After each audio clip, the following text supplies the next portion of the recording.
الحمد لله والصلاة والسلام على رسول الله وعلى آله وصحبه ومن والاه وما بعد. Mes très chers frères, dans cette 25e journée du mois de Ramadan de l'an 1446, c'est-à-dire le 25 mars 2025, nous nous retrouvons pour notre lecture et étude du livre de Al-Hafiz, l'imam Abu Bakr Muhammad ibn al-Hussein al-Ajurri, rahimahullah ta'ala, qui traite des bienséances des âmes. Livre intitulé en arabe Adabun an-Nufus. Donc, on arrive à la fin du livre et ça coïncide avec la fin du mois de Ramadan. Bidnillahi Azza wa Jal, le dernier jour sera soit samedi, soit dimanche. Et nous avons rendez-vous durant ce mois-ci, ici dans cette mosquée, 2 fois par semaine, donc mardi et dimanche. Donc, il est probable que ce soit notre dernière assise durant ce mois de Ramadan avec ce livre-là. Donc on va essayer de le finir aujourd'hui, bi'inillah azza wa jal. Et bi'inillah azza wa jal, comme Allah nous l'a permis de nombreuses années avant, nous sommes ici, même après le Ramadan. Donc pour ceux qui ne font pas partie des habitués, nous espérons qu'ils prendront une carte de membre en sortant de la mosquée. Taïb. On s'était arrêté la dernière fois sur un hadith. On avait dit que ce hadith-là était très faible par rapport à certains de ses rapporteurs, mais que son contenu, lui, était correct. Et on va donc juste revenir très rapidement sur la dernière phrase de ce hadith, dans laquelle il dit « Ala rubba shahwati sa'atin awrathat huznan tawila » Il dit « Il est très probable qu'un désir ressenti, qu'un plaisir ressenti durant un court instant engendre une très longue tristesse, Et un hadith qui exprime bien ce sens-là, قوله عليه الصلاة والسلام إن أهل النار ليبكون حتى تنقطع الدموع فيبكون دما فوالله لو أجريت السفن في دموعهم لجرت أو كما قال عليه الصلاة والسلام. Il dit عليه الصلاة والسلام que les gens de l'enfer pleureront. Dans le Coran, Allah il nous fait part de leurs regrets, de leurs lamentations. Quand tu vois dans un verset le mot laïtani, hasrata, wailata, ça exprime le regret, et les lamentations. Donc on sait que les gens de l'enfer, ils regretteront. Et ils se lamenteront. C'est d'ailleurs un des noms du jour de la résurrection. Le jour des lamentations. Et Allah il nous informe aussi les concernant qu'ils hurleront de douleur. Wal-'iyadhu billah.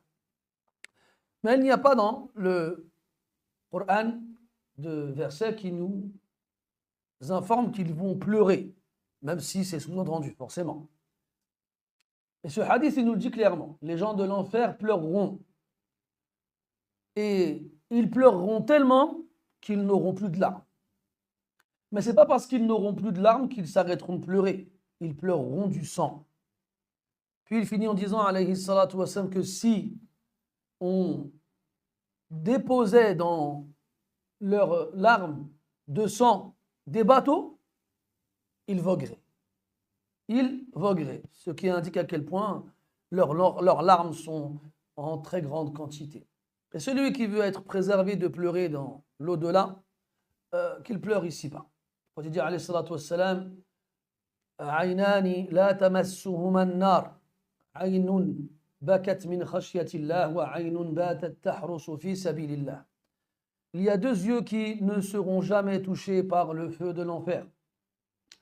Un œil qui a pleuré par crainte d'Allah et un œil qui a veillé dans le sentier d'Allah à surveiller les frontières pour protéger les musulmans. Et dans le Coran, Allah nous informe aussi que les gens du paradis n'auront plus à avoir peur et ne seront plus tristes. Et donc, forcément, on comprend qu'à l'inverse, les gens de l'enfer auront peur et ils seront tristes pour l'éternité. Wal-'iyadhu billah. Ala kulli hal, al-aqil, al-labib, celui qui est intelligent et malin, ne va pas troquer l'éternité, la joie et le bonheur pour l'éternité, pour un vague plaisir qui dure quelques instants et qu'il va oublier bien rapidement.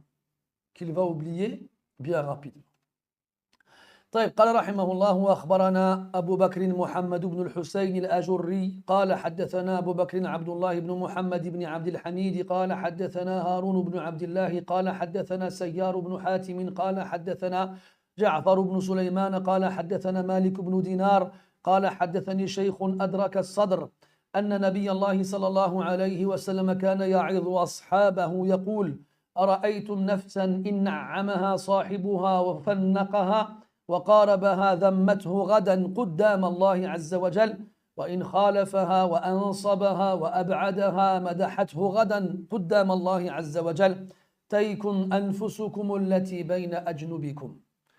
Ce hadith-là, mes chers frères, comme le précédent, est faible dans sa chaîne de narration pour quelques raisons, notamment le fait qu'on ignore certains rapporteurs. Mais comme son prédécesseur, son sens est aussi correct. C'est d'ailleurs un des sens que l'auteur, rahimahullah, a exprimé dans le début du livre. Il dit, que pensez-vous d'une âme si on la réjouit, on la satisfait, on fait tout pour réaliser le moindre de ses souhaits, on fait tout pour la rapprocher. Wa qarabaha.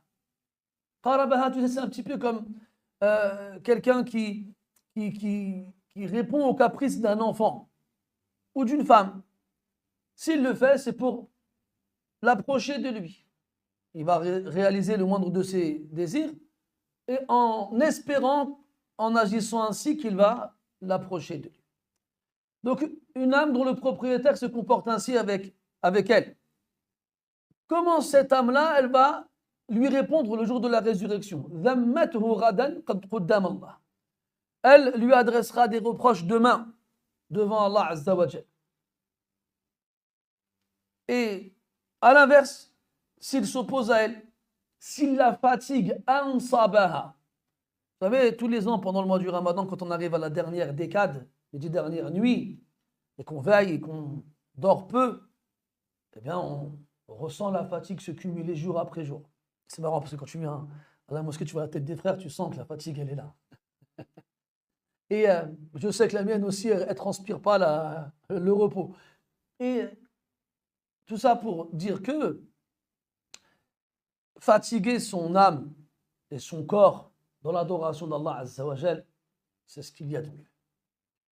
Et ce sont ces gens-là qu'Allah nous compte parmi eux qui auront le droit de se reposer dans l'au-delà. Allah Ta'ala, il a parlé des gens qui se sont fatigués fi dunya et qui n'obtiendront rien dans l'au-delà. Dans les versets que vous connaissez tous, wujuhu yawmaidhin khashi'ah 'amilatun nasibah tasla naran hamiyah. Des visages ce jour-là seront humiliés, rabaissés. 'Amilatun nasibah. Ils ont œuvré et pourtant ils seront épuisés, fatigués. Tu verras sur leur visage des traces de l'épuisement. C'est des gens qui ici-bas se sont épuisés dans les actions. Amilou. Ou amalou. Amilou. Et ça fait référence aux gens du livre qui n'ont pas suivi le prophète alayhi salatu wassalam, entre autres, et qui malgré ça se sont épuisés dans leurs adorations. Il a été rapporté qu'Omar radiyallahu anhu a vu un moine ou un rabbin avec la peau sur les os tellement il jeûnait, avec des vêtements usés et raccommodés, en train de lire son livre et de pleurer. Alors il l'a observé comme ça et puis il s'est mis à pleurer lui aussi. Ils lui ont dit, pourquoi tu pleures? C'est pas un musulman. Il a dit, oui mais j'ai pensé au verset où Allah il dit amilatun nasibah. Regarde comment il se fatigue ici-bas dans ce qu'il pense être de l'adoration, dans ce qu'il pense les rapprocher d'Allah Azza wa Jal. et ils vont arriver devant Allah Azza wa Jal et ils n'obtiendront absolument aucune récompense pour cela. Et nous, en tant que musulmans, alhamdulillah, si on a une bonne intention en se fatiguant durant ces quelques nuits, en espérant la récompense, alors on aura le droit de faire partie des gens dont Allah parle dans le verset « Lisa'yiha radiya ». Lisa'yiha radiya. Ceux qui seront satisfaits des actions qu'ils ont accomplies ici-bas.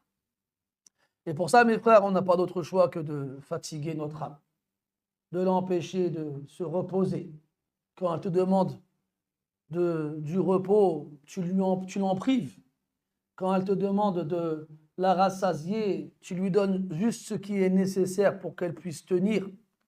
Quand elle te demande de réaliser ses souhaits, tu le lui interdis. À la façon dont tu éduques tes enfants quand ils sont petits. Hein, les enfants, on sait très bien qu'ils veulent se coucher tard. On sait très bien que s'ils pouvaient choisir leur alimentation, ils mangeraient des bonbons. On sait très bien que quand ils jouent, si on ne leur dit pas de s'arrêter, ils ne s'arrêteront pas. Alors à un moment, en tant que père responsable, en tant qu'éducateur raisonnable, tu vas venir, tu vas dire stop. Quand il veut manger des bonbons, tu dis c'est pas l'heure de manger des bonbons. C'est l'heure de manger des légumes, des fruits et de la viande ou du poisson. Même s'il n'aime pas. Même des fois, tu vas le forcer. Tu ne vas pas forcément lui enfoncer la cuillère au fond du gosier, mais tu vas lui dire c'est ça ou c'est rien.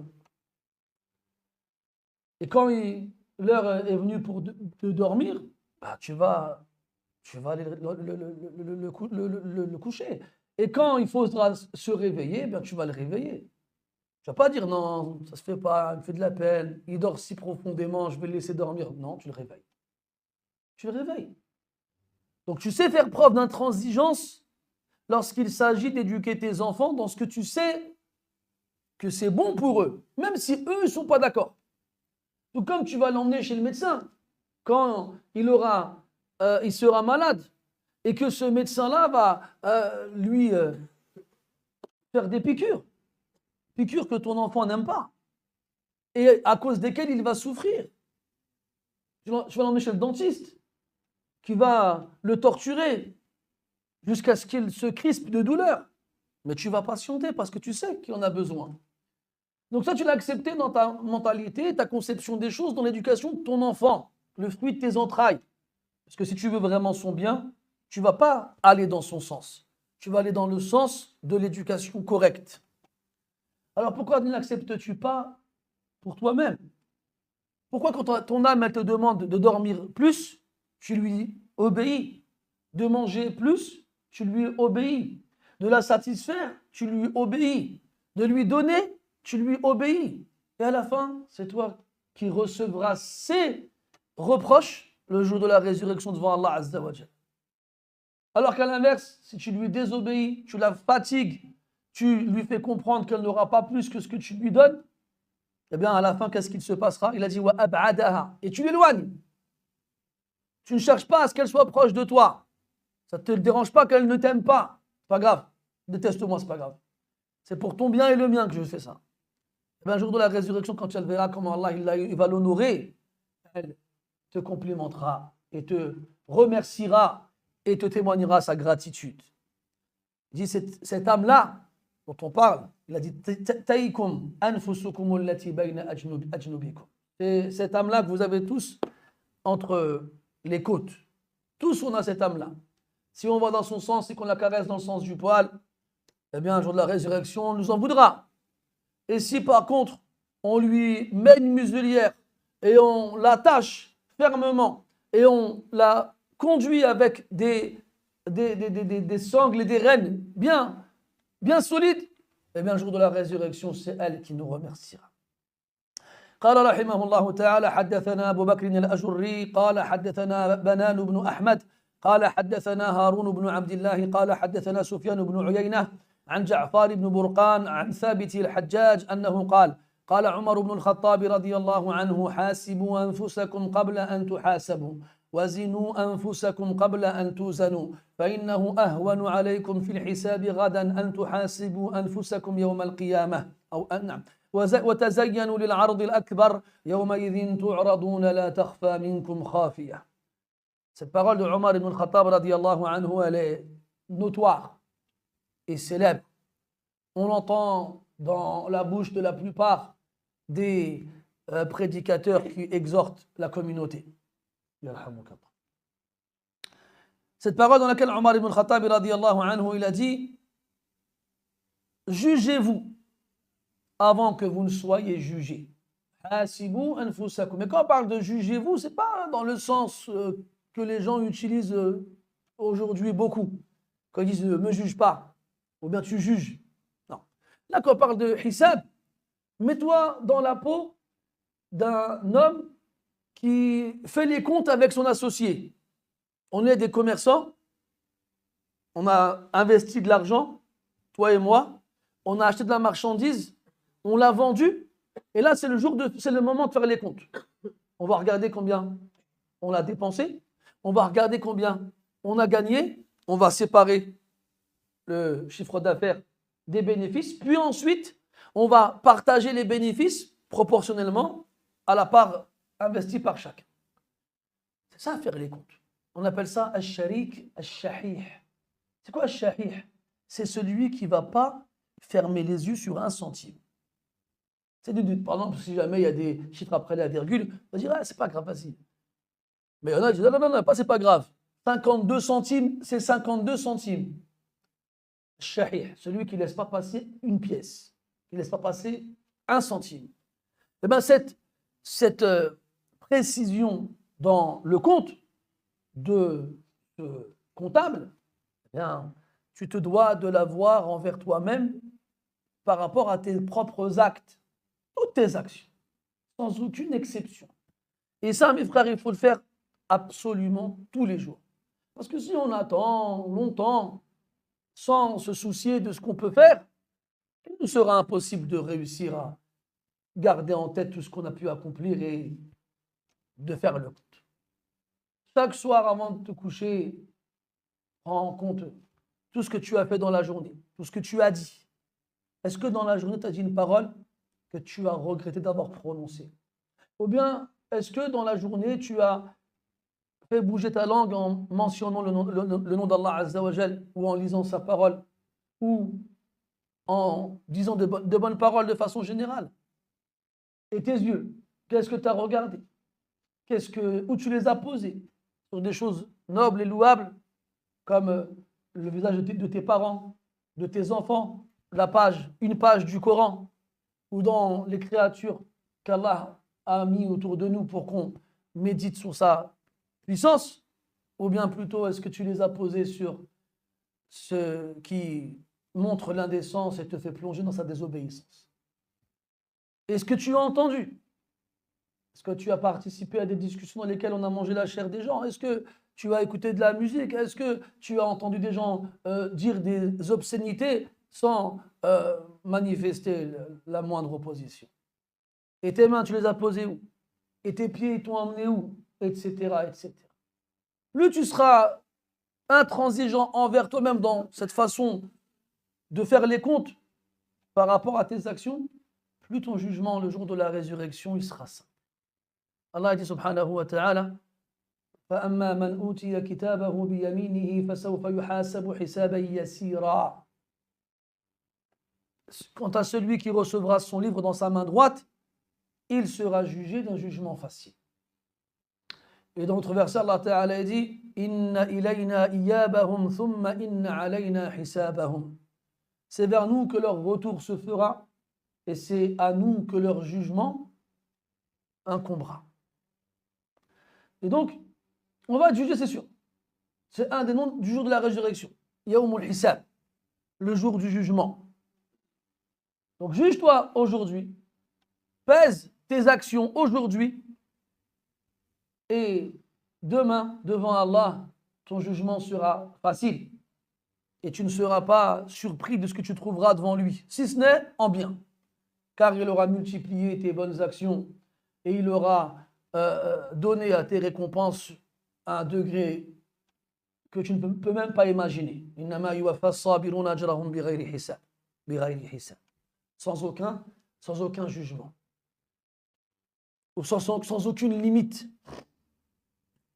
Quant à celui qui vit insouciant et qui ne s'intéresse pas à ce qui sort de sa bouche, ou à ce qu'il accomplit comme action, qui peut passer de longues journées les unes après les autres sans poser ses yeux sur un verset du Coran, ou sur le visage de ses parents, ou sur la Kaaba, etc.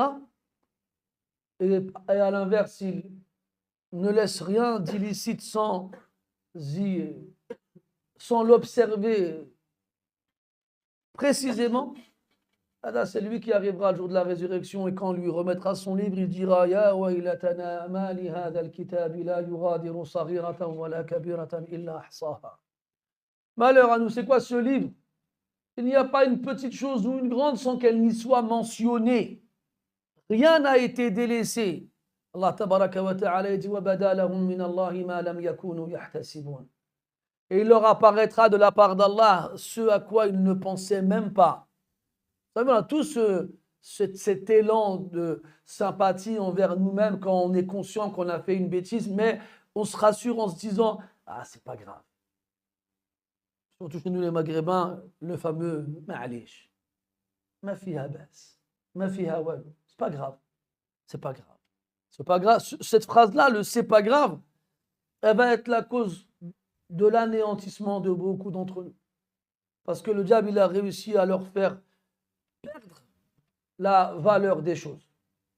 Ils ne sont pas conscients de la valeur des bonnes actions, alors ils les délaissent. Et ils ne sont pas conscients de la gravité de leurs mauvaises actions, alors ils les accomplissent sans retenue.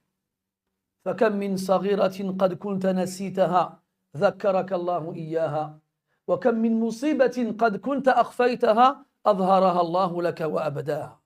Combien de petits péchés tu avais oubliés, ce jour-là, Allah il va te les rappeler. Et combien de catastrophes tu avais accomplies en pensant les avoir cachées, ce jour-là, Allah il va te les dévoiler. Tu n'échapperas pas à cette justice implacable. Il y a un homme qui arrivera devant Allah Azza wa Jal et Allah subhanahu wa ta'ala lui fera apparaître 99 parchemins. Chaque parchemin, lorsqu'il sera déroulé, s'étalera jusqu'à l'horizon. Et dans chacun de ces parchemins-là, il y a ces péchés qui sont inscrits. Combien de péchés tu peux mettre dans un parchemin qui, en le déroulant, atteint l'horizon? Combien?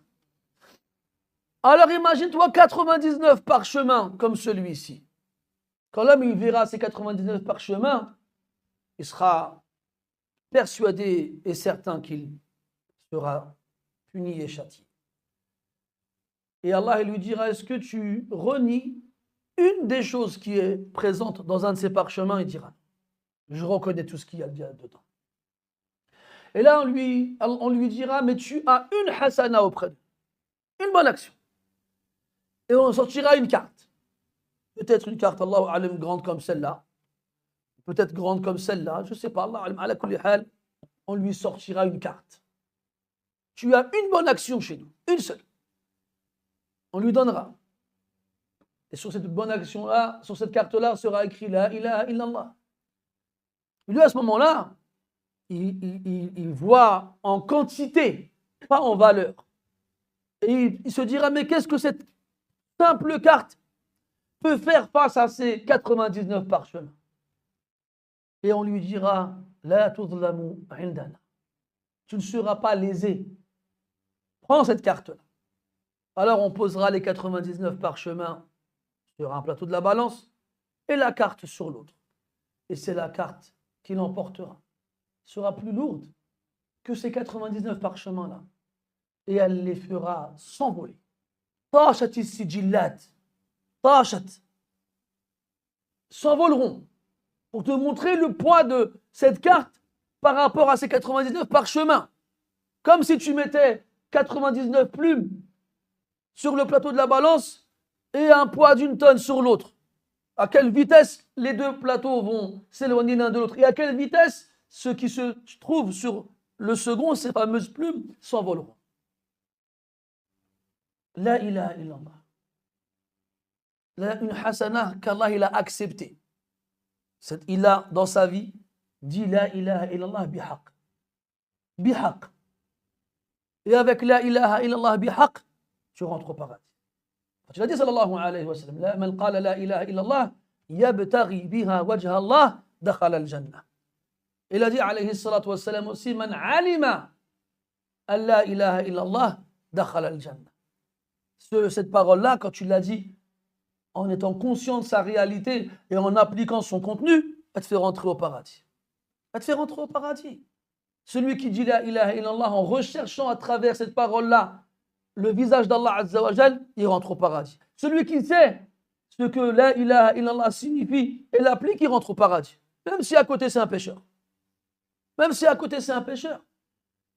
Donc son la ilaha illallah, comment il l'a utilisé, comment il l'a employé, comment il l'a accompli, suffira à faire disparaître tous ses péchés. Et Allah dit dans le Coran, Inna Allah la yaghfiru an yushraka bih. Allah il ne pardonne pas qu'on lui associe quoi que ce soit. Ce qui signifie que si on lui associe rien, il te pardonne. Wa yaghfiru ma duna dhalika liman yasha. À celui qui veut. Pour ne pas que tu ailles croire, ah il y a moyen, j'arrive devant Allah, ça passe. Il y a moyen, c'est vrai. Mais tu ne sais pas. Et tu ne sais pas déjà si Allah il va te faire cette faveur, parce qu'il ne la fait pas à n'importe qui, il la fait à qui il veut. Et Allah, il ne fait pas ce qu'il veut comme ça. Il y a toujours une raison, une sagesse. Ensuite, tu ne sais pas si toi, ton la ilaha illallah, tu l'as dit comme lui, il l'a dit. Et tu ne sais pas si tu l'as appliqué comme lui, il l'a appliqué. Tu ne sais pas si ça te concerne toi, en fait. Il y a des gens qui ont dit la ilaha illallah, ça leur a servi à rien. Et ils seront dans le plus bas degré de l'enfer. C'est les hypocrites. Et ils seront dans le plus bas degré de l'enfer. Peut-être qu'ils ont dit la ilaha illallah plus de fois que toi. Peut-être qu'ils ont accompli en apparence les actions de la ilaha illallah plus que toi. En apparence. Parce que c'est ça leur particularité. Que de l'apparence. Rien à l'intérieur. Et pourtant, Allah il a dit d'eux, Innal munafiqina fi ad-darki al-asfali min an-nar. Ils sont dans le plus bas degré de l'enfer. Wal-'iyadu billah. Et donc, mes chers frères, si on veut arriver devant Allah Ta'ala et avoir le droit à un jugement facile c'est quoi? Le prophète il a expliqué alayhi salatu wassalam. Il a dit Yudna al-mu'minu min rabbihi yawm al-qiyamati hatta yada'a alayhi kanafa ay sitra.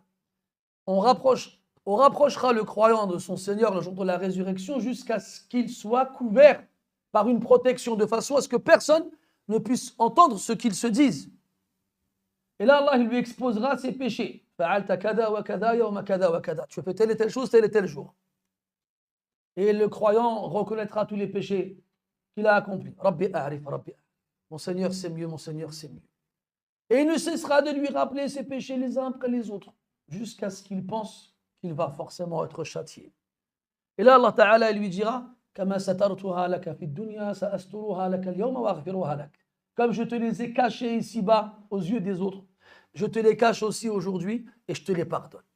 Puis on lui donnera son livre dans sa main droite et il retournera auprès des siens heureux et réjouis.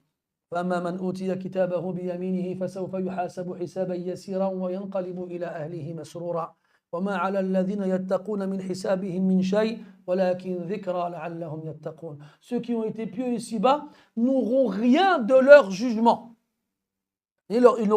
Dans leur jugement, il n'y aura rien. ولكن ذكرى. Mais un rappel. Allah Ta'ala va te rappeler tes péchés et il va te les pardonner pour que tu sois encore plus conscient de son bienfait sur toi et que tu sois encore plus conscient que tu n'es rentré au paradis que par sa miséricorde, pas parce que tu as accompli comme action. Pour que tu saches et sois persuadé et convaincu que le fadlu kulluhu a'idun ila Allah tabaraka wa ta'ala. Que la grâce ne fait que revenir vers Allah Azza wa Jal dans son entièreté et que tu n'as aucun mérite. Puis il finit en disant radiyallahu anhu wa tazayyanu lil 'ard al-akbar. Et embellissez-vous pour la grande exposition, le jour où on passera tous devant Allah Azza wa Jal. Le jour où on sera tous debout devant Allah Azza wa Jal. Le jour où Allah il s'adressera à nous sans aucun interprète. ما منكم من أحد إلا وسيكلمه ربه يوم القيامة ليس بينه وبينه ترجمان. Il n'y a pas un parmi vous sans que son Seigneur ne s'adresse à lui directement le jour de la résurrection, sans qu'il n'y ait entre vous deux un interprète. Directement. On sera tous debout devant Allah Azza wa Jal. ألا يظن أولئك أنهم مبعوثون ليوم عظيم يوم يقوم الناس لرب العالمين. Cela ne pense-t-il pas qu'un jour ils seront ressuscités pour un jour terrible, le jour où ils seront debout devant leur Seigneur. Il sera debout devant Allah Azza wa Jal, sans que personne ne puisse s'interposer entre nous, sans que personne ne puisse intercéder en notre faveur, sans qu'il ne lui permette et sans qu'il ne l'agrée, sans que personne ne puisse nous ouvrir une porte afin qu'on s'échappe. On va obligatoirement avoir droit à cela. Alors, embellissons-nous pour ce jour-là. Et la seule chose qui t'embellit auprès d'Allah Azza wa Jal, c'est la piété. C'est son obéissance et son adoration. C'est ça qui te rend beau auprès d'Allah subhanahu wa ta'ala. Inna Allah la yanzuru ila suwarikum wa la ila ajsamikum wa lakin yanzuru ila qulubikum wa a'malikum. Allah Azza wa Jal ne regarde pas vos corps, ni vos apparences, ni vos visages, mais il regarde vos cœurs et vos actions. Et les anges, ils contemplent les maisons des croyants dans lesquelles le Coran est lu dans les cieux, de la même façon que nous, sur terre, on regarde les étoiles dans le ciel. Car ces maisons-là dans lesquelles la parole d'Allah est récitée, elles font jaillir une lumière encore plus scintillante que les étoiles dans le ciel qu'on peut observer de la terre ferme. Et quand tu lis le Coran la nuit, quand les gens dorment en prière, les anges ils s'approchent et sont attirés par une merveilleuse odeur qui sort de ta bouche. Et plus tu récites, plus ils s'approchent, jusqu'à ce qu'ils collent leur bouche à la tienne pour que cette odeur tombe directement dans leur poitrine. Car les anges, mes frères, ils ne lisent pas le Coran. Les anges, ils glorifient et sanctifient et louent Allah tabaraka wa ta'ala, mais ils ne lisent pas le Coran. Ça, c'est que pour eux. Alors quand ils trouvent un croyant en train de lire le Coran, ils en profitent. Et ils s'approchent. Et ils le prennent directement de là où il sort, de sa bouche, avec une odeur merveilleuse, parce que cette lecture du Coran, même si elle sort de sa bouche, elle vient du cœur. Le prophète dit sallallahu alayhi wa sallam, Inna al-mu'min alladhi yaqra'u al-Qur'an kal-utrujjah rihuha tayyib wa ta'muha hulu. Il dit que le croyant qui lit le Coran, il est comme un fruit, un agrume, une sorte de gros citron, je ne sais plus comment ça s'appelle en français, le cèdre, je crois. Oui, un fruit dont l'odeur est merveilleuse et le goût est sucré. Dont l'odeur est merveilleuse et le goût est sucré. C'est comme ça que le prophète il a comparé le croyant qui lit le Coran. Donc si tu veux être beau le jour de la résurrection, comme Allah il a décrit dans le Coran, il a dit Yawma tabyaddu wujuh, le jour où des visages seront immaculés de blancheur. Il a dit wujuhu yawma idhin musfira dahikatun mustabshira. Des visages ce jour-là seront resplendissants. Ils riront aux éclats et ils se réjouiront. Il a dit wujuhu yawma idhin nadira ila rabbiha nadira. Des visages desquels la lumière jaillit et qui contempleront le visage de leur Seigneur. Wujuhu yawma idhin na'ima li sa'yiha radiya. Des visages doux qui seront satisfaits des actions qu'ils ont accomplies ici-bas. Si mes frères, ces caractéristiques-là ne sont pas celles de la beauté, qu'est-ce que c'est alors? Qu'est-ce que c'est? Et Allah, il te rétribuera avec une beauté visible et apparente sur les traits de ton visage ce jour-là que tout le monde verra. Parce qu'ici-bas, tu as embelli ton cœur alors que seul lui pouvait le voir. Tu l'as embelli avec ton obéissance et ta piété et ta droiture. Alors tu auras mérité ce jour-là d'être beau aux yeux de tous, sans aucune exception. Tazayyanu lil 'ard al-akbar. يومئذ تعرضون لا تخفى منكم خافية. Ce jour-là, vous serez exposés. Rien de vous ne sera dissimulé. كما بدأنا أول خلق نعيده. Comme nous avons commencé la première fois la création, nous la recommençons. تحشرون حفاة عراة غرلا. Vous serez ressuscités sans vêtements pour couvrir votre nudité, sans chaussures pour protéger vos pieds et incirconcis. Dans votre réalité absolue, dans ce qui vous représente le plus, aucun artifice, aucun moyen de cacher des défauts, aucun moyen d'embellir ce qui est laid, aucun. Tu vas être vrai, zahiran wa batin, à l'extérieur et à l'intérieur. Alors si tu veux apparaître ce jour-là de la meilleure façon devant Allah Ta'ala et l'ensemble de sa création, tu n'as pas d'autre choix que d'apparaître devant lui avec ton cœur et tes intentions de la meilleure façon. Wal jaza'u min jinsil amal. قال رحمه الله تعالى حدثنا الأجري قال حدثنا عبد الله بن عبد الحميد قال حدثنا الحسن بن محمد الزعفراني قال حدثنا عبد الوهاب بن عطاء قال حدثنا أبو عبيدة الناجي أنه سمع الحسن رحمه الله يقول حادثوا هذه القلوب فإنها سريعة الدثور واقرعوا هذه الأنفس فإنها طلعة وإنها تنازع إلى شر غاية وإنكم إن تقاربوها لم تبق لكم من أعمالكم شيئا فتصبروا وتشددوا فإنما هي ليال تعد وإنما أنتم ركب وقوف يوشك أن يدعى أحدكم فيجيب ولا يلتفت يوشك أن يدعى أحدكم فيجيب ولا يلتفت فانقلبوا بصالح ما بحضرتكم إن هذا الحق أجهد الناس وحال بينهم وبين شهواتهم وإنما صبر على هذا الحق من عرف فضله ورجى عاقبته. الله أكبر. C'est l'Ajurri rahimahullah ta'ala, il nous rapporte une exhortation donnée par Al-Hassan al-Basri rahimahullah ta'ala qui était célèbre pour ses exhortations. Exhortations qui sortaient de sa bouche comme des perles qui sortent du fond de la mer. Homme qui était connu pour sa sagesse. Il a dit rahimahullah ta'ala, renouvelez ses cœurs car très rapidement ils s'usent. Très rapidement, il s'use. Et ça a été dit par le prophète, alayhi salatu wassalam. Il a dit, Inna al-iman yabla, kama yabla thawb, fajaddidu imanakum. La foi, elle s'use, comme les vêtements s'usent. Alors, renouvelez votre foi, comme vous renouvelez vos vêtements. Il a dit, renouvelez vos cœurs, car ils s'usent bien rapidement. Ils s'usent, mes frères. On se lasse. Les gens du livre avant nous se sont lassés. وَلَا تَكُونُوا كَالَّذِينَ أُوتُوا الْكِتَابَ مِنْ قَبْلُ فَطَالَ عَلَيْهِمُ الْأَمَدُ فَقَسَتْ قُلُوبُهُمْ. Ils se sont lassés, leurs cœurs se sont endurcis. Ils se sont lassés parce qu'ils n'ont pas pris le livre qu'Allah leur a donné comme il leur a demandé de faire. بِقُوَّةٍ خُذُوا مَا آتَيْنَاكُمْ بِقُوَّةٍ.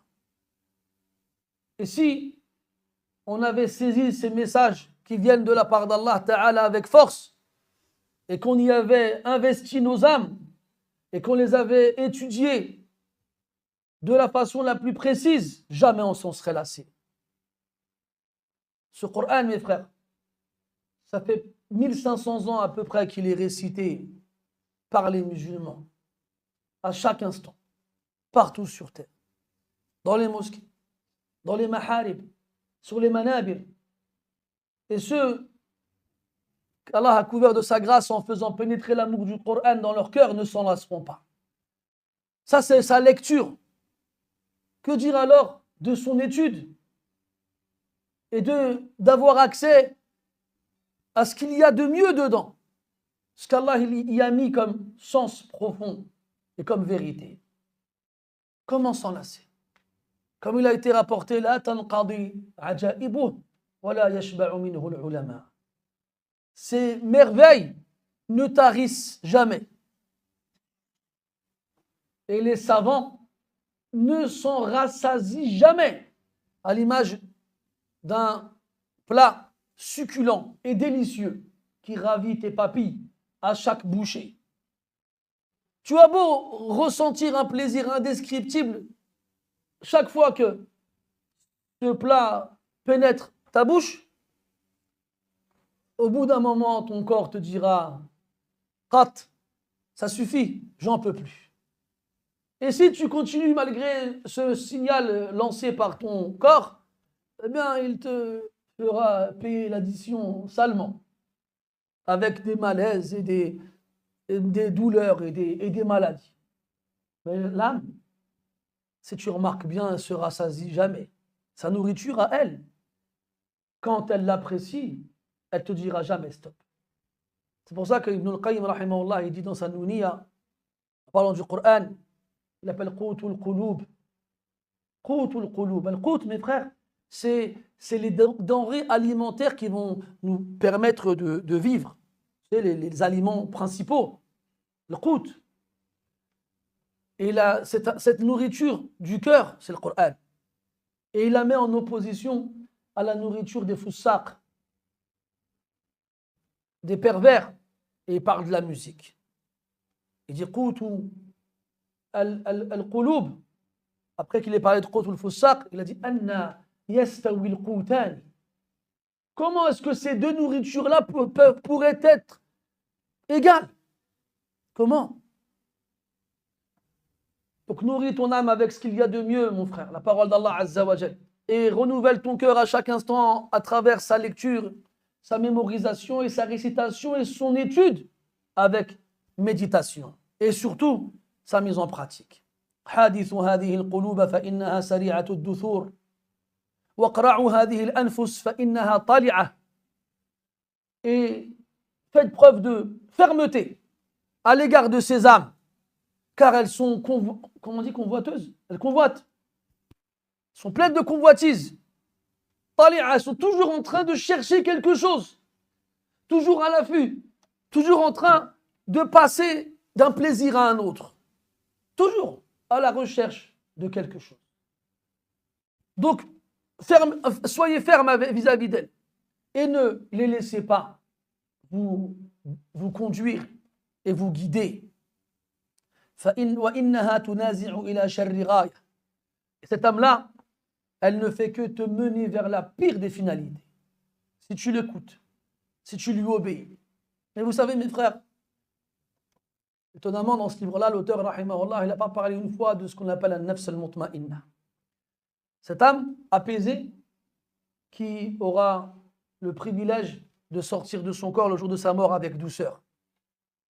Eh bien, si tu veux entendre l'ange de la mort te dire Ya ayyatuha an-nafsul mutma'inna irji'i ila rabbiki radiyatan mardiyah, si tu veux entendre cette merveilleuse annonce le jour de ta mort, eh bien, tu dois être mutma'in ici-bas. Et il existe chez les fils d'Adam des privilégiés qui sont très rares, à qui Allah a donné une âme apaisée.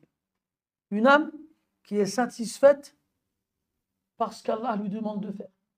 Une âme qui déteste ce qu'Allah déteste. Une âme qui ne fait que t'inciter le bien. Et une âme qui ne fait que t'interdire le mal.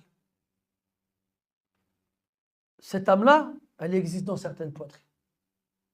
Il y a certaines personnes qui ne sont pas intéressées par ce qui intéresse la plupart des gens. Il y a certaines personnes qui ne sont pas motivées par ce qui motive la plupart des gens. Ces gens-là, c'est l'élite d'Allah Azza wa Jal. Et l'élite d'Allah Azza wa Jal, ce sont ceux qui sont le plus attachés à son livre.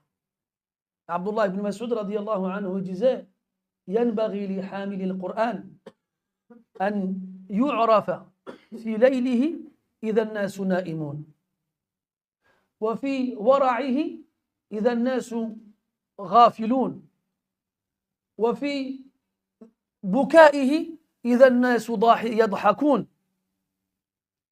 وفي تذكره إذا الناس ينسون إلى آخر ما قال. Il disait, radiyallahu anhu, il incombe à celui qui porte le Coran dans sa poitrine de se faire connaître durant ces nuits quand les gens y dorment et durant ces jours quand les gens y sont occupés autrement qu'avec le Coran. Et à travers ses pleurs quand les gens ils rient. Et à travers sa mention d'Allah quand les gens l'oublient. Et à travers son scrupule quand les gens sont insouciants. Etc. etc. Wallahi la yastawu. Wallah, ils ne sont pas pareils. Al-Nabi sallallahu alayhi wa sallam l'a dit, Inna lillahi ahlina min al-nas. Allah, il a eu des partisans parmi les gens. قالوا من هم يا رسول الله, qui sont-ils? قال أهل القرآن هم أهل الله وخاصته.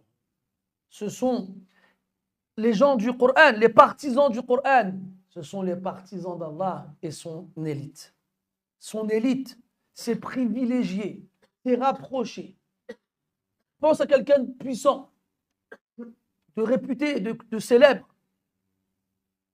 Quelqu'un que les gens regardent avec admiration et qui semble inaccessible et lointain de tous. Puis, regarde dans son entourage. Tu vas voir qu'il a des gens qui l'accompagnent toujours. Quand il apparaît, pour disparaître après avoir traversé une porte, il y a 2-3 personnes qui l'accompagnent. Et toi, tu restes à l'extérieur comme ça. Tu te dis quoi? Ah, j'aurais trop voulu être son ami pour pouvoir l'accompagner et être avec lui. Imagine cette personne-là, elle regarde parmi les gens et elle dit, hey, viens. Et une personne qu'elle reconnaît dans la foule, elle lui dit de venir, il la prend par la main, il l'amène avec lui jusqu'à le faire rentrer chez lui. Tu n'aurais pas voulu être à la place de cette personne-là? Eh bien, c'est ça les partisans, les proches, les privilégiés.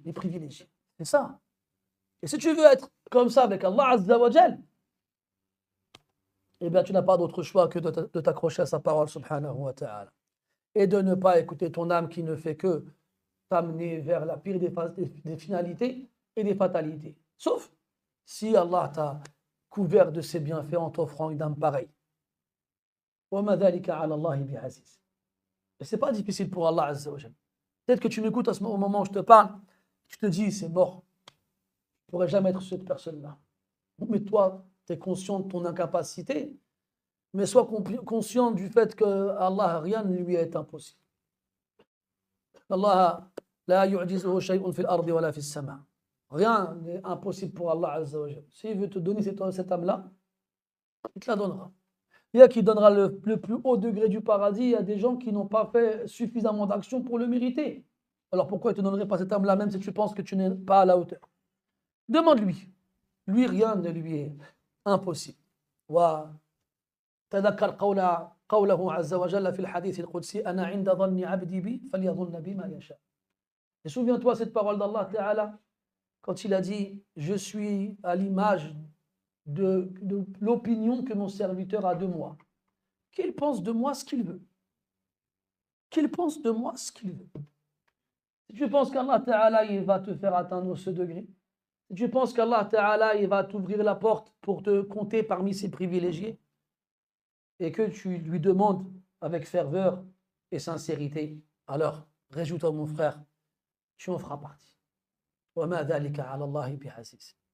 Et puis, quand bien même tu n'atteindrais pas ce degré-là, en faisant les efforts qui sont à ta portée, alors tu t'en rapprocheras.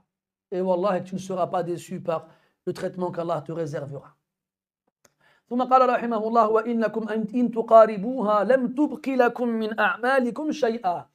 Si vous ne cessez d'aller dans le sens de vos âmes pour la rapprocher, elle ne vous laissera rien de vos actions. Elle ne vous laissera rien de vos actions avec lesquelles vous vous rapprochez d'Allah Azza wa Jal. Elle vous enlèvera tout. Parce qu'elle ne vous laissera plus le temps d'adorer Allah Azza wa Jal. Parce qu'elle va vous faire accomplir des actions qui anéantiront et annuleront ce que vous auriez pu faire auparavant comme bien. Ne l'écoutez pas. Et faites le contraire de ce qu'elle vous dit. Et soyez conscient que si vous l'écoutez, elle ne fera que vous mener à votre perte. Puis il dit tasabbaru wa tashaddadu. Faites preuve de patience et soyez ferme. Innama hiya layalin tu'ad. Wallahi, ce ne sont que quelques nuits qu'on peut compter. Qu'est-ce qu'il veut dire par là? Il parle de nos vies, mes frères. nos passages sur terre. Là, on est là, les années elles passent, on a l'impression que c'est long, mais wallah, que quand ce sera fini, on aura l'impression qu'on a cligné des yeux, qu'on les a ouverts. Quand ce sera fini, on aura l'impression que ce n'était qu'un rêve et qu'on s'est réveillé. Alors, on a l'impression que c'est dur, que c'est long, mais c'est faux. Ça va passer très vite. Et ça passe très vite.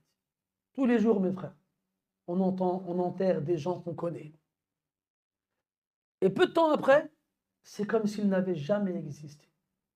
On parle de les jours qui suivent leur décès, puis on retourne tous à nos vies et on les oublie. Tous. Eh bien, un jour, mes frères, ce sera notre tour. Un jour, mes frères, on va mourir. Et on va nous pleurer. Et on va nous enterrer. Et on va devenir des paroles. Puis on va devenir des souvenirs. Puis on va disparaître totalement. Jusqu'à ce que les dernières personnes qui nous ont connus disparaissent à leur tour. Et là, ton passage sur terre, il ressemblera à celui d'un nuage dans le ciel. On en voit tous les jours, de plein de formes différentes. Mais est-ce que tu t'étais déjà souvenu d'un nuage que tu as vu dans le ciel? Eh bien, mes frères, préparons-nous pour ce jour-là. Ne nous impatientons pas. تقول العرب في أمثلتها إن غدا لناظره قريب.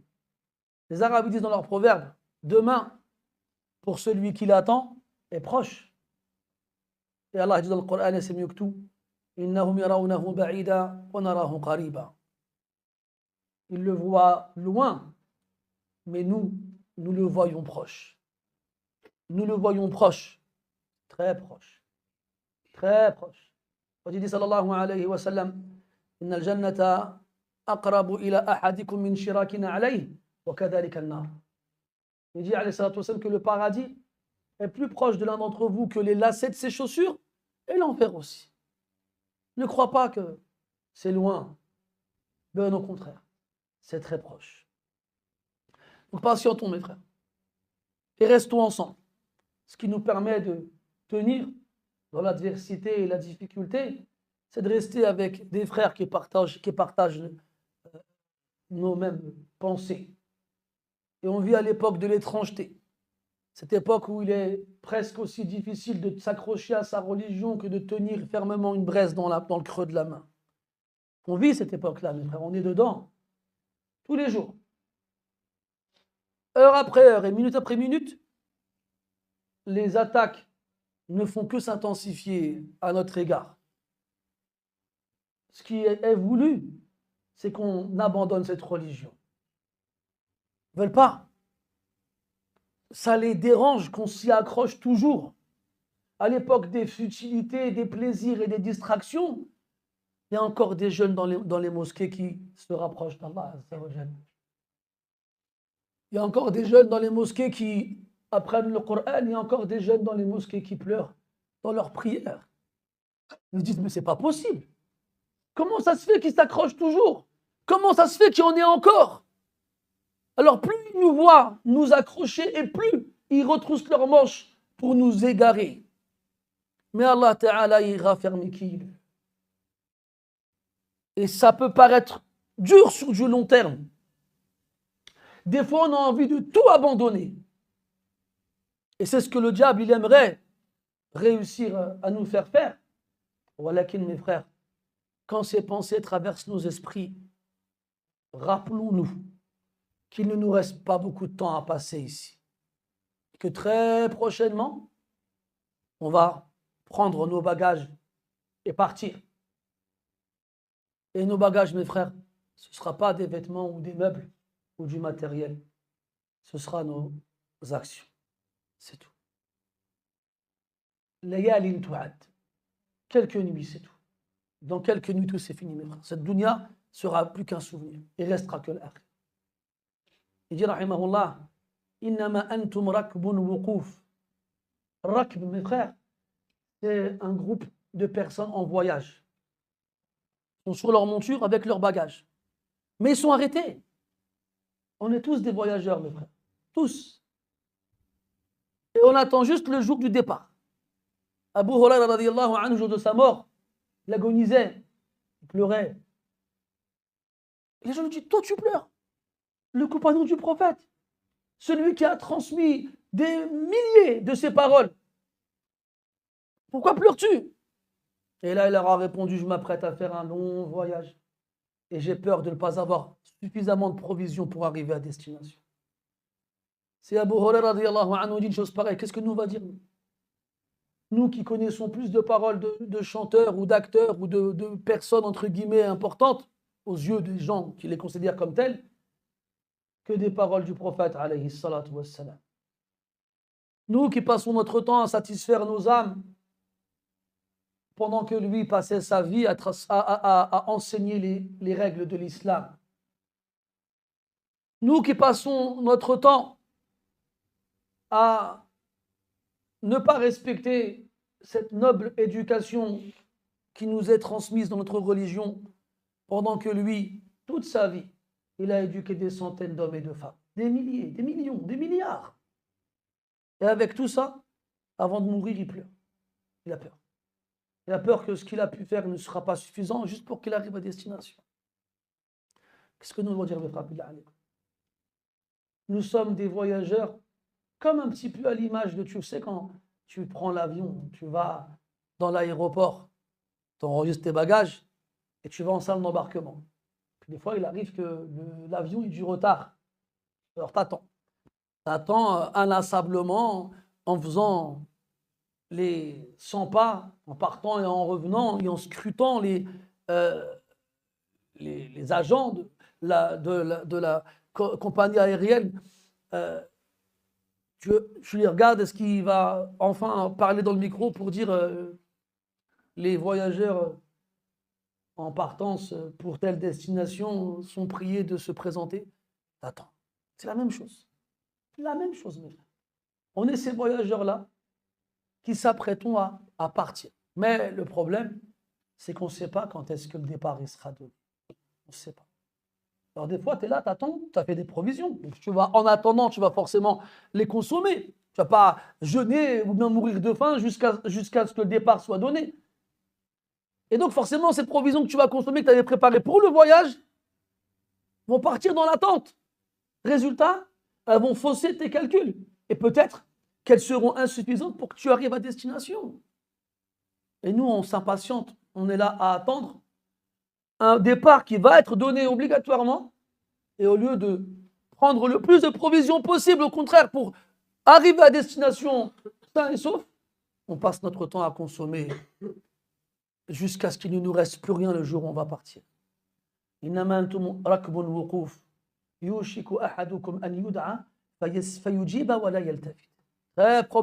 Très prochainement, ô vous qui attendez le départ, on va vous appeler et vous n'aurez pas d'autre choix que de répondre. Vous ne pourrez pas dire j'annule mon voyage, je retourne à la maison. Non, parce que ta maison, en fait, ce n'est pas celle que tu as quittée avant de voyager, mais c'est celle que tu vas rejoindre à la fin de ce voyage. C'est ça notre vraie maison. Et nous, on n'a pas compris que ici, ce n'est pas le point de départ. Le point de départ, mes frères, c'est là où Adam alayhi salam, il s'est installé après qu'Allah il l'ait créé. C'est le paradis. Et le retour au bercail, si vous m'excusez l'expression, c'est d'y retourner au paradis. فحي على جنات عدن فإنها منازلنا الأولى وفيها المخيم ويدخلهم جنات تجري من تحتها الأنهار ويدخلهم الجنة عرفها لهم. Il nous le fera reconnaître le paradis parce qu'on le connaît déjà en fait. Et quand on arrivera devant les portes du paradis, qu'on demandera à Adam alayhi salam de demander à Allah de les ouvrir, qu'est-ce qu'il nous répondra? وَهَلْ أَخْرَجَكُمْ مِنْهَا إِلَّا خَطِئَةُ أَبِيكُمْ. Mais qu'est-ce qui vous en a fait sortir? Il y était. Si ce n'est l'erreur de votre père. On va revenir à la maison. Tu as déjà vu un voyageur en voyage heureux? Je ne parle pas des globetrotters qui visitent le... Non, je te parle de quelqu'un qui voyage parce qu'il veut rentrer chez lui. Il est coupé de ses proches et de sa maison. Et il est fatigué. Il n'a nulle part où dormir ou se reposer. Eh bien, mes frères, notre passage sur terre, c'est comme ce voyage-là. Et un jour, on va nous appeler, on devra répondre. Voilà, la yaltafit. Et il ne se retournera même pas. Comme quelqu'un qui regrette de ne pas avoir assez profité ici. La yaltafit.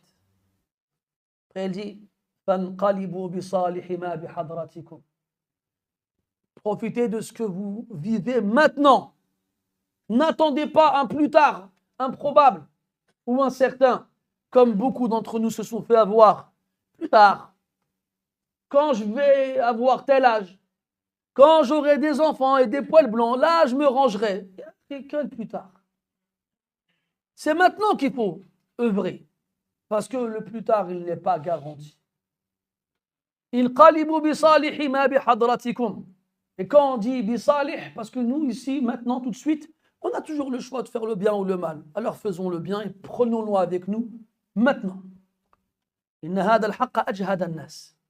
Cette vérité, mes frères, elle a épuisé les gens. Les gens, ils la reconnaissent. Quant à ce genre de discours devant des gens qui croient en Allah, ils ne peuvent que l'accepter. Walakin, beaucoup d'entre eux n'ont pas été capables de le mettre en pratique. Beaucoup d'entre eux ont peut-être essayé et se sont fatigués. Il dit, وَحَالَ بَيْنَهُمْ وَبَيْنَ شَهَوَاتِهِمْ. Vous savez pourquoi? Ils n'ont pas réussi à tenir, parce que cette vérité-là, elle s'est interposée entre eux et leurs désirs, entre eux et leurs plaisirs, entre eux et leurs convoitises. Et l'appel au plaisir était plus fort. Résultat, il a tué leurs efforts et les a épuisés dans le but de concrétiser quelques souhaits et les réaliser.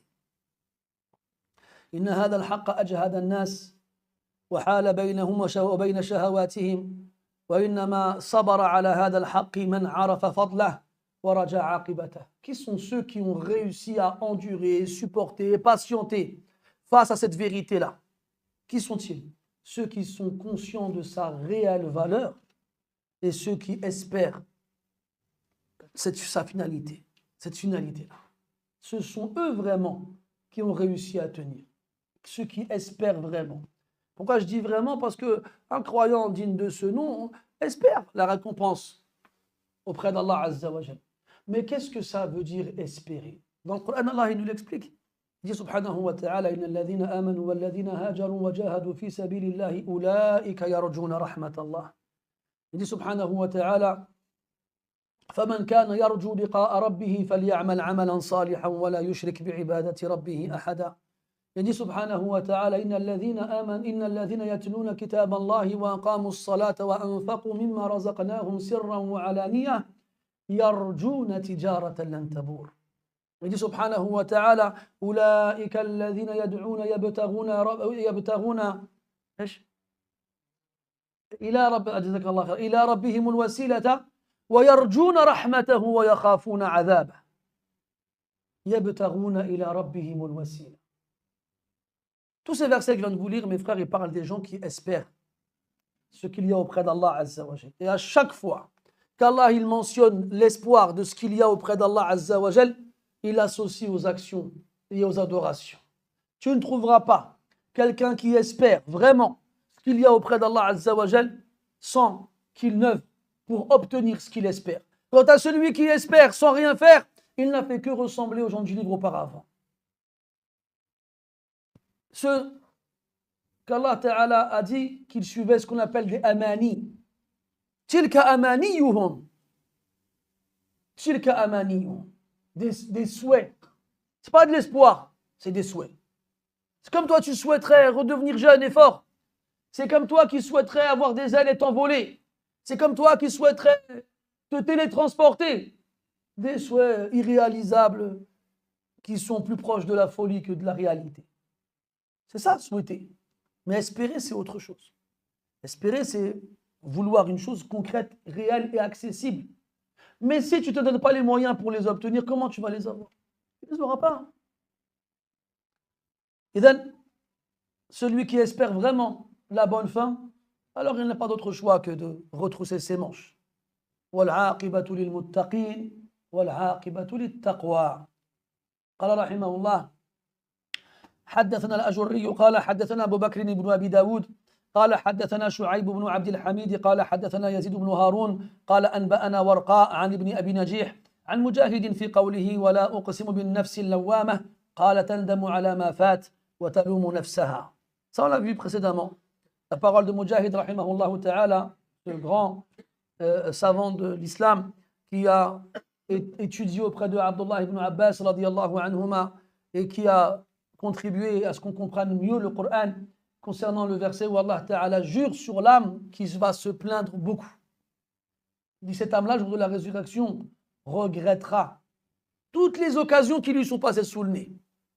Pas des occasions de se faire de l'argent, de se marier ou de toucher à la notoriété. Non, les occasions de se rapprocher d'Allah Azza wa Jal. Il se rappellera les fois où il est passé devant la mosquée, il a regardé comme ça, et il s'est dit plus tard.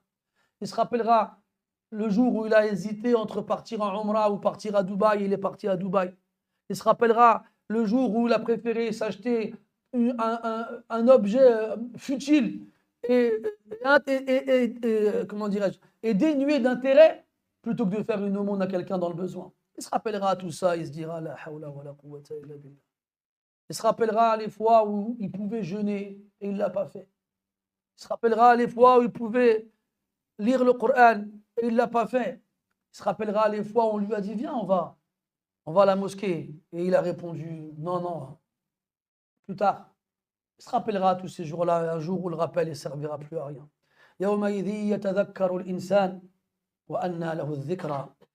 Ce jour-là, l'être humain se rappellera. Et à quoi bon se rappeler? Aïcha radiyallahu anha, elle était avec le prophète un jour, alayhi salatu wa sallam, et s'est mis à pleurer. Là, le prophète, il lui dit, Ma yubkik, pourquoi tu pleures? Elle lui répond, radiyallahu anha, Dhakartu an-nara fa bakayt. J'ai pensé à l'enfer et j'ai pleuré. Rien que là, normalement, je m'arrête. Pense, ça t'arrive, toi, t'es chez toi, tu penses à l'enfer.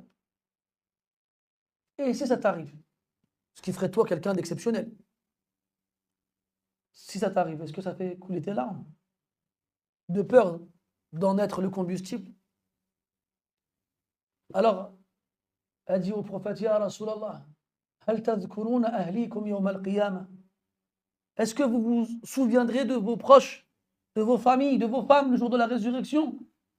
Et là, le prophète, il lui répond, alayhi salatu wa sallam, Na'am, illa fi thalathati mawati. Oui, sauf à 3 moments. Sauf à 3 moments, personne ne se souviendra de personne. Personne. Ta mère, ton père, ta femme, tes enfants, ceux que tu aimais le plus fit dunya, vont disparaître de ta mémoire. À 3 moments au jour de la résurrection. Inda nasb al-mizan. Wa inda tatayur as-suhuf. Wa inda al-ubur ala as-sirat. Fa hunalik la yadhkuru ahadun ahad. Lorsque la pesée des actions se fera dans la balance, quand tu vas regarder la balance avec tes bonnes actions et tes mauvaises sur chaque plateau et attendre de voir lesquelles sont les plus lourdes, tu te souviendras de personne. Et lorsque les livres qui enregistrent nos actions s'envoleront, il a été dit qu'ils partiront du clairon de Israfil, alayhi salam. Ils s'envoleront. Des milliards et milliards et milliards de livres, comme Allah dit dans le Coran,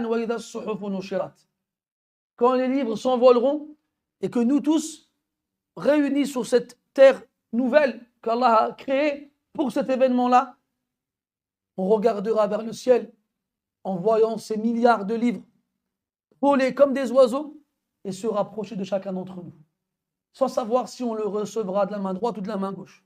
À ce moment-là, mes frères, on oubliera tout le monde. Et enfin, lorsqu'on traversera as-sirat, ce pont, fin comme le cheveu et tranchant comme la lame, sur les côtés duquel il y a des crochets qui happent certains passants pour les faire tomber en enfer, pont qui est au-dessus de l'enfer et qui mène au paradis. Tu ne peux pas aller au paradis sans le traverser, c'est pas possible. Eh bien, en le traversant, personne ne pensera à personne. Et ce jour-là, mes frères, on regrettera. Et ce jour-là, mes frères, cette âme qu'on attend chérie, gâtée et chouchoutée, je cherchais un autre synonyme, mais J'ai bugué en cours de route. Et choyé. C'est mieux que chouchouter, on est d'accord. Eh bien, cette âme-là, c'est la première qui nous adressera des reproches. C'est la première. Toi, par exemple, imagine, tu as un ami, voilà, on se voit souvent, ça va, tu vas bien et tout ça. Quoi de neuf? Ah, j'ai reçu un coup de téléphone, je vais faire un entretien avec une grosse boîte. Si ça passe, normalement, je vais avoir un poste, je vais toucher, je sais pas, hein, je vais dire n'importe quoi, attends, je fais un petit calcul rapide. Je vais toucher 100 K à l'année. C'est bien. En plus, 4 heures par jour, et en plus, 4 heures, je bois un café, je réponds à 2-3 mails, c'est tout. Mais non, comment tu as réussi à avoir un entretien pareil, un rendez-vous pareil? Je connais quelqu'un, il connaît bien le directeur des ressources humaines, c'est sûr, à 99%, il me prend. C'est quand ton rendez-vous, c'est demain matin. Alors toi, tu dis, ouais, c'est trop bien, franchement bien. Puis après, tu le revois 2-3 jours plus tard. Alors, c'est bon, t'as signé? Et, ah, j'ai pas été. Pourquoi il n'est pas parti? Flemme. Franchement, tu lui fais quoi, Alice? Tu lui fais pas une souplesse? Un écrasement de tête? Qu'est-ce que tu lui fais? Mais t'es malade ou quoi? Une occasion pareille, tu l'as laissé passer sous ton nez. Il y a des gens qui auraient tué père et mère pour avoir la même opportunité. Et toi, parce que monsieur a la flemme, tu t'es pas présenté à un rendez-vous que tu étais quasiment sûr d'obtenir dans l'emploi en question. Limite, tu lui craches dessus, tu as raison, limite. Limite. Est-ce qu'on peut comparer une telle opportunité à celle d'un paradis sous lequel coulent des ruisseaux pour l'éternité? Paradis dans lequel il n'y a ni froid, ni chaleur, ni tristesse, ni malheur. Paradis dans lequel tout ce que ton âme souhaite, elle l'obtiendra. Paradis dans lequel les briques de ton palais seront faits d'or. Paradis dans lequel les oiseaux chantent avec des mots et pas des cuicuis.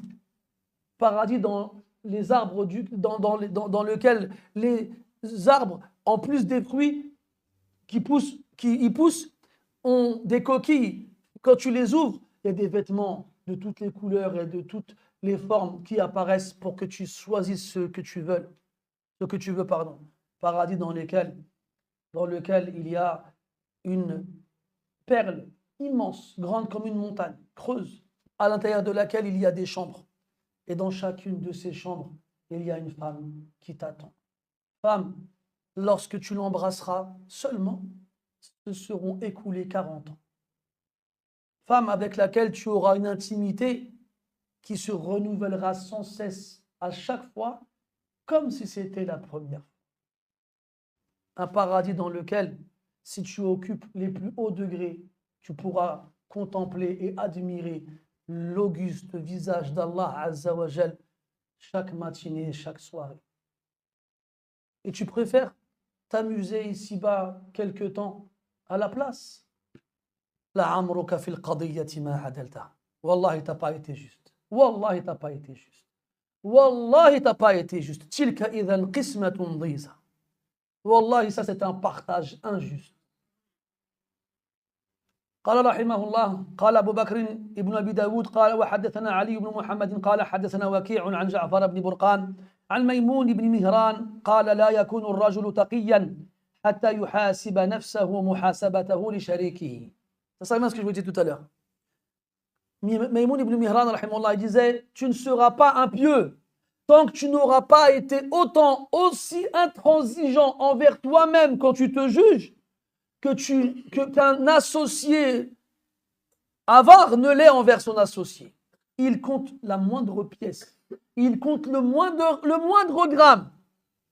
Imagine, maintenant, j'ai des dates. Je te donne 100 kilos et 14 grammes pour que tu les vendes et qu'on partage les bénéfices. Tu viens, tu nous as tout vendu. Ah ouais? T'as vendu combien le kilo? 1 euro. Yallah. D'accord. Donc ça fait 100 euros. Et à ce moment-là, il donne 50 euros. Tu dis comment ça, 50 euros? Il sous les 7 centimes. Moi, je t'ai passé 100 kilos et 14 grammes. Il sous les 7 centimes. Toi, moi, 7 centimes, t'en fiches. Non, lui, il laisse pas. 7 centimes, il ne laisse pas. Je me rappelle, il y a longtemps, j'étais en Égypte. J'étais faire des courses, j'étais avec quelques frères. Et il me manquait 50 centimes, ce qu'on appelle des kirsch. Hein, c'est la monnaie égyptienne, pour payer. 50 centimes. C'est rien. Et il y a des frères qui étaient présents, ils me les donnent. Je fais, tiens, je fais, ah, barakallah avec. Moi, à ce moment-là, c'est tellement insignifiant que je ne considère pas ça comme une dette. Je pense que c'est un don. Alors, je sais qu'Allah khaira, et puis voilà, je paye, et puis voilà. Puis, quelques jours plus tard, la même scène se reproduit. On est dans le Best Buy, pour ceux qui connaissent, bon bref, c'était un magasin là-bas, une petite supérette. Je suis avec lui, j'achète quelque chose, je vais pour payer, je récupère la monnaie, il me fait rire. Les 50 centimes de la dernière fois. Tu sais quand il m'a dit ça, je ne l'ai pas trouvé avare. Hacha. Mais je n'ai pas compris en fait à quoi j'ai oublié. Pour moi, c'est tellement pas possible que quelqu'un te réclame 50 centimes d'un guinée, d'une livre égyptienne. Tellement tu peux rien faire avec, que je n'ai même pas pensé une seconde qu'il me les demanderait. Je l'ai regardé comme ça, bon, je lui ai rendu. Mais ça, c'est les expériences qui te font évoluer dans la vie. C'est quand quelqu'un te propose, demande-lui. C'est un prêt ou c'est un don? Comme ça, au moins, il n'y a pas de surprise. C'est que des gens, ils sont à cheval sur le moindre centime. Et c'est son droit. Avant, je n'avais pas la maturité que j'essaye de vous faire croire que j'ai aujourd'hui. Mais j'avoue, à l'époque, je dis, ouais, je suis sérieux, lui. J'avoue, 50 centimes, il abuse, le frère. C'est un malabar. Pour ceux qui ont connu l'époque des malabars à 50 centimes, époque révolue. Mais il y a des gens qui sont comme ça. Il y a des gens qui sont comme ça. Moi, je sais que c'est le genre de personne à qui je ne demanderais pas de me prêter de l'argent. Généralement, quand tu demandes à quelqu'un de prêter l'argent, techniquement, tu cherches la bonne personne. Tu dis, lui, il a l'air sympa, il n'a pas l'air méchant, il y a moyen, quand j'arriverai à échéance, il me disent, c'est pas grave. Tu vas pas, si tu sais quelqu'un, il est intransigeant, il est au moindre centime près, tu ne vas pas lui demander de te prêter de l'argent, lui. Bref, pourquoi je dis ça, mes frères? Maïmoun ibn Mihran, tu ne seras pas un pieux, tu ne seras jamais un pieux. Tant que tu ne te comporteras pas avec ton âme de la même façon que ne le fait cet associé à cheval sur le moindre centime. Tu laisses rien passer. Tu laisses rien passer. Le soir, avant de te coucher, tu dis, qu'est-ce que j'ai fait aujourd'hui? Astaghfirullah, j'ai dit un gros mot. Bah, tu sais quoi? Bah, je vais lire 10 hizb. Tiens, je vais éduquer mon nefs. Ah, t'as dit un gros mot? Bah, tu vas voir, tu vas dire un gros mot. Je vais lire 10 hizb. Et bien, un salaf, il était éprouvé par la médisance. Il n'arrivait pas, il parlait sur les gens. Et il ne voulait pas, parce qu'il sait que c'est un grand péché, il ne veut pas arriver devant Allah et perdre toutes ses bonnes actions. Alors il s'est dit quoi? À partir de maintenant, chaque fois que je médirai quelqu'un, je jeûnerai un jour. Alors il a commencé à jeûner. Mais le problème, c'est que c'était facile de jeûner. Ça ne provoquait pas pour lui une certaine difficulté, il n'avait même pas faim. Résultat, qu'est-ce qui se passe? Eh bien, il continue de médire. Alors il a dit, bon, ce n'est pas la bonne technique, je vais en trouver une autre. Ah, je sais. À partir de maintenant, à chaque fois que je médirai sur quelqu'un, je donnerai un dirham en aumône. Et il a arrêté de médire. Il a arrêté de me dire. T'as dit un gros mot, dis subhanallah 1000 fois. T'as regardé quelque chose qu'il fallait pas, reste en prosternation 10 minutes, en faisant la prière bien sûr. Je suis pas en train de te dire de te servir de l'adoration pour te punir, non, pour t'éduquer. Et quand tu habitueras ton œuf à ça, eh bien il s'y pliera. On est comme ça mes frères, on est des grands enfants. Chacun à son âge, mais on reste des enfants.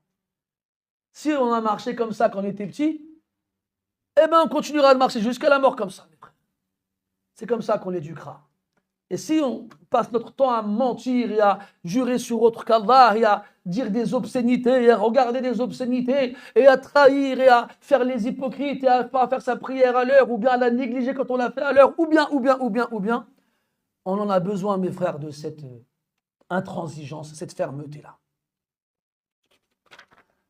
قال رحمه الله قال الأجري وحدثني محمد بن أحمد بن هارون قال حدثني إبراهيم قال حدثني 18h11 Moi, vous me connaissez, on fait les deux, attention, moi, tous les ans, tous les ans. Je vous dis pas ça, Zama, t'as vu. Mais je pense qu'aujourd'hui, on est assez proche pour avoir ce genre d'intimité. Mais tous les ans, à la fin du Ramadan, je suis insatisfait. Je me dis, j'ai pas fait assez. Et j'espère toujours qu'on fasse 30 jours. Je me dis, la 30e journée, c'est la route de secours. Parce qu'il n'y a pas de tarawih le soir. On passe à la première nuit de Shawwal. Donc alors, en ce moment-là, on peut exploiter les quelques heures qui restent en espérant que les derniers efforts fournis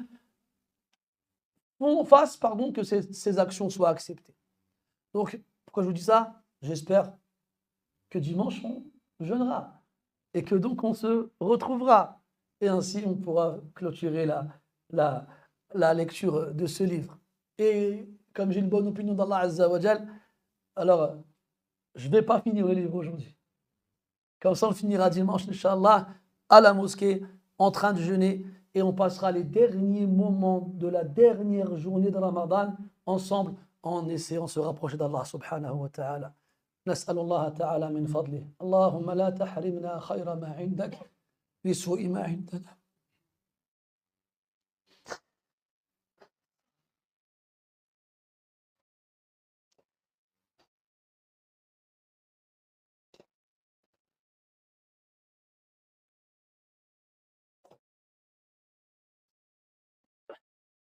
ربنا تقبل منا إنك أنت السميع العليم وتب علينا إنك أنت التواب الرحيم اللهم ألحقنا بالصالحين وتوفنا مسلمين غير خزايا ولا مفتونين اللهم اجعل خير أعمالنا خواتمها وخير أعمالنا أواخرها وخير أيامنا يوم نلقاك وأنت راض عنا غير غضبان اللهم صل وسلم وبارك على عبدك ورسولك محمد وعلى آله وصحبه أجمعين والحمد لله رب العالمين بارك الله فيكم